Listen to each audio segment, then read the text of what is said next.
أعوذ بالله من الشيطان الرجيم بسم الله الرحمن الرحيم أفمن يعلم أنما أنزل إليك من ربك الحق كمن هو أعمى إنما يتذكر أولو الألباب صدق الله العظيم سبحانك لا علم لنا إلا ما علمتنا إنك أنت العليم الحكيم افمن بلا وہ جو یعلم جانتا ہو انما یہ کہ جو کچھ انزلہ نازل کیا گیا الیکا تیری طرف من ربک تیرے رب کی طرف سے الحق ہو وہ حق ہے کمن ہوا مانند ہو سکتا ہے ہوا اس کے جو ہو اعمی اندھا انما بے شک یتذکر نصیحت تو قبول کرتے ہیں اولو الالباب عقل والے۔ اس آیت میں ان لوگوں کے درمیان فرق کو سمجھایا گیا ہے کہ جو قرآن کو ماننے والے اور جو قرآن کو نہ ماننے والے ہیں۔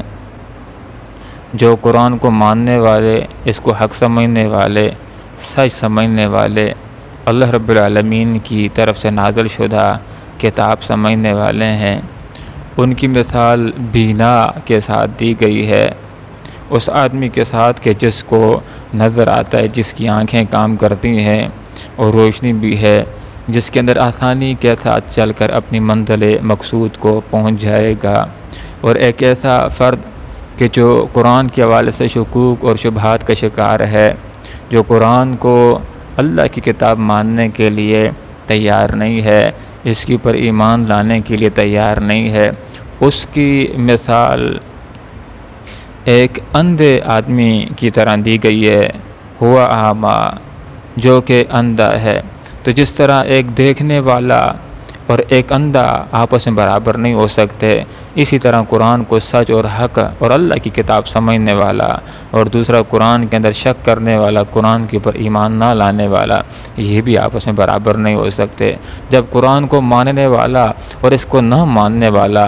آپس میں برابر نہیں ہو سکتے، تو آخرت کے اندر ان کا نتیجہ بھی برابر نہیں ہوگا۔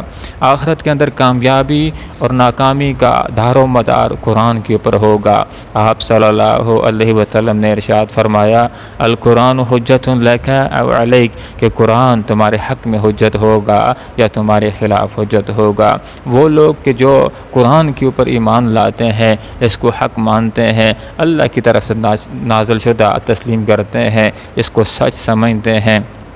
اس کے اوپر ایمان لاتے ہیں، اس کو ناظرہ سیکھتے ہیں، اس کی تلاوت کرتے ہیں، اس کا ترجمہ سیکھتے ہیں، اس کے اوپر عمل کرتے ہیں، اس کی تبلیغ کرتے ہیں، اس کے نظام کو نافذ کرنے کے لیے جدوجہد کرتے ہیں، یہ قرآن آخرت میں ان کے حق میں سفارش کرے گا، جنت میں لے جانے کا ذریعہ ہوگا۔ وہ لوگ کہ جو قرآن کے اوپر ایمان نہیں لاتے، قرآن کی طرف آتے نہیں، قرآن آخرت کے اندر ان کے خلاف ہو جائے گا، ان کے لیے جہنم میں لے جانے کا ذریعہ ہو جائے گا۔ انما یتذکر اولو الالباب، نصیحت تو وہی لوگ قبول کرتے ہیں جو عقل والے ہوتے ہیں۔ مراد یہ ہے کہ جو آدمی نصیحت کو سن رہا ہے، قبول کر رہا ہے، عقل مندی کا ثبوت دے رہا ہے، وہ لوگ کہ جو قرآن کو اللہ کی کتاب تسلیم کرنے والے ہیں، اس کے اوپر ایمان لے آتے ہیں، حقیقت کے اندر وہ عقل والے ہیں، وہ سمجھدار لوگ ہیں۔ یہاں پر اللہ رب العالمین نے ان لوگوں کی صفات کا ذکر کیا جو قرآن کو اللہ کی کتاب ماننے والے ہیں، جو نصیحت کو قبول کرنے والے ہیں، جو سمجھدار ہیں، جو عقل والے ہیں، جو کامیاب ہیں۔ ان کی پہلی نشانی یہ ہے کہ الذین یوفون، یہ وہ لوگ ہیں جو پورا کرتے ہیں بعہد اللہ، اللہ کے ساتھ کیے ہوئے عہد کو، ولا ینقضون، اور توڑتے نہیں ہیں المیثاق، عہد کو مضبوط باندھنے کے بعد۔ آپ صلی اللہ علیہ وسلم نے ارشاد فرمایا کہ منافق کی 3 نشانیاں ہوتی ہیں کہ جب بولتا ہے تو جھوٹ بولتا ہے، جب وعدہ کرتا ہے تو خلاف ورزی کرتا ہے، جب اس کے پاس امانت رکھی جاتی ہے اس میں خیانت کرتا ہے۔ اور ایک روایت میں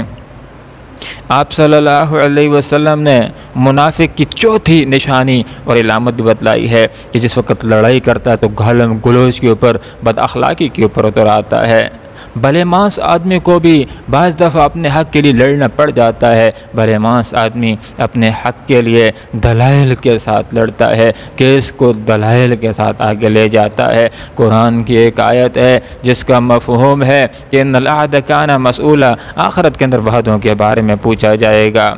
وعدوں کے حوالے سے 5 طرح کے وعدے ہمارے دل و دماغ کے اندر ہونے چاہیے جن کو ہم نے پورا کرنا ہے۔ ایک وعدہ جس کو وعدہ الست کہا جاتا ہے کہ اللہ رب العالمین نے تمام روحوں سے وعدہ لیا تھا، اس کے اندر میری روح بھی شامل تھی، آپ کی روح بھی شامل تھی۔ اللہ نے پوچھا تھا الست بربکم، کیا میں تمہارا پروردگار نہیں ہوں؟ تو سب روحوں نے کہا تھا بھلا کیوں نہیں اللہ، تو ہمارا پروردگار ہے۔ اس وعدے کا مطلب یہ ہے کہ تمام روحوں نے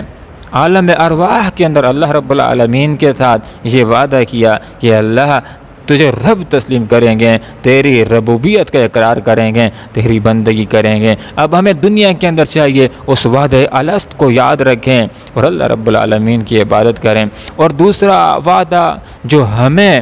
اپنے دل و دماغ کے اندر ہر وقت تازہ رکھنا چاہیے، پورا کرنے کی کوشش کرنی چاہیے، وہ وعدہ یہ ہے کہ جو آدمی بھی شعور کے ساتھ کلمہ پڑھتا ہے لا الہ الا اللہ محمد رسول اللہ، تو وہ اللہ رب العالمین کے ساتھ وعدہ کر رہا ہوتا ہے کہ اللہ آج کے بعد تیرے حکم اور تیرے رسول صلی اللہ علیہ وسلم کے طریقے کے مطابق زندگی گزاروں گا۔ اس وعدے کو بھی ہم نے پورا کرنا ہے۔ اور تیسرا وعدہ جو ایک فرد دوسرے فرد کے ساتھ کرتا ہے، مثلا ایک آدمی کہتا ہے کہ میرا کام کب تک مجھ کو کر کے دے دو گے، دوسرا کہہ دیتا ہے کہ جمعرات تک تمہارا کام پورا کر دوں گا، یہ وعدہ ہو گیا۔ اب جمعرات تک اس کو کام پورا کرنا چاہیے، وگرنہ خلاف ورزی ہو جائے گی۔ اور ایک وعدہ وہ بھی ہوتا ہے جو ایک تنظیم دوسری تنظیم کے ساتھ، ایک جماعت دوسری جماعت کے ساتھ، ایک ملک دوسرے ملک کے ساتھ جو وعدہ کرتا ہے، جس کو معاہدہ بھی کہا جاتا ہے۔ ان معاہدوں کی پاسداری کرنے کا بھی ہمیں حکم دیا گیا ہے۔ آپ صلی اللہ علیہ وسلم نے بھی مشرکین مکہ کے ساتھ بھی صلح حدیبیہ کی صورت کے اندر معاہدہ کیا تھا، اور یہودیوں کے ساتھ میثاق مدینہ کی صورت کے اندر ہی معاہدہ کیا تھا۔ دونوں معاہدوں کو آپ صلی اللہ علیہ وسلم نے پورا کیا۔ اگر کوئی معاہدہ ٹوٹا تو مخالفین کی مخالفتوں اور خلاف ورزیوں کی وجہ سے معاہدہ ٹوٹا، وگرنہ آپ صلی اللہ علیہ وسلم معاہدوں کی پاسداری کرنے والے ایک انسان تھے۔ جو وعدے ہم نے اللہ رب العالمین کے ساتھ کیے ہیں، ان وعدوں میں سے ایک وعدہ یہ بھی ہے کہ پاکستان بناتے وقت ہم نے اللہ کے ساتھ وعدہ کیا تھا۔ پاکستان کا مطلب کیا؟ لا الہ الا اللہ۔ اور یہ قول بھی کہا گیا تھا کہ پاکستان اسلام کی تجربہ گاہ ہوگی۔ آج کتنے سال گزر گئے، وہ وعدہ پورا نہ کیا گیا۔